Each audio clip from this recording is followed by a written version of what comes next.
Hello everyone, অবশেষে ঘাটশিলা কিন্তু পৌঁছে গেলাম। হাইওয়ে থেকে এই সাইডের রাস্তায় আমরা চলে গেলাম ঘাটশিলার দিকে। তো প্রথমেই চলে এলাম আমরা এই ব্রিজের ওপরে, যেটা ব্রিজটা কিন্তু নয়, এটা আরেকটা ব্রিজ। তো এখান থেকে আমরা ভেবেছিলাম সূর্য মন্দির যাব। কি সুন্দর, ওখানে আবার নৌকাও আছে।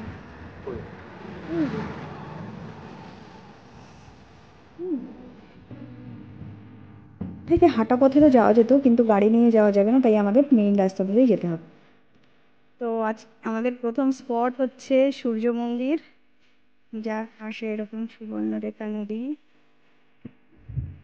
চলো আগে মন্দিরটা দেখে নিই। দেখো, এটা কিন্তু পুরোটাই একটা রথ, এবং রথের ভেতরে তো বসে আছেন সূর্য দেবতা।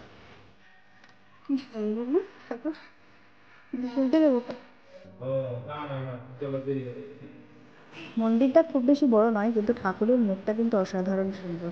আর দেখো, একদম নদীর পাশেই কিন্তু মন্দিরটা। আমরা একটু ঘন্টাও বাজিয়ে নিলাম।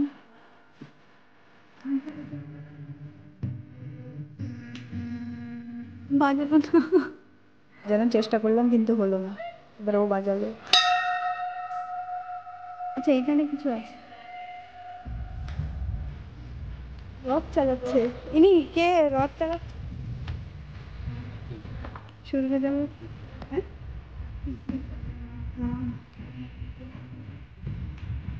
হ্যাঁ, হাতে রথের দড়ি, এই যে ঘোড়া,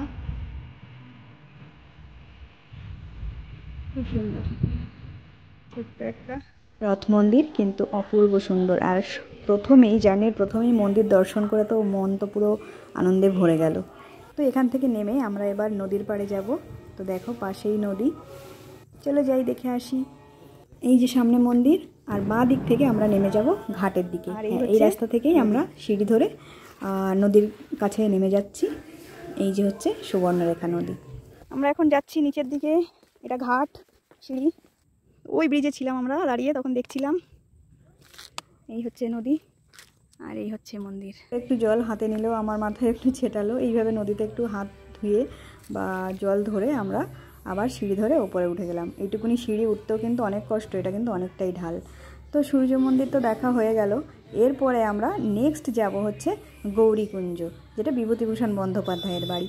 তো সেটা তো দেখবই, আর সেই ভিডিওটা কিন্তু আলাদা করে দিচ্ছি। একসাথে সব দিলে দেখতেও যেমন অসুবিধা, তেমনি বুঝতেও সমস্যা। চলো, টাটা, বাই।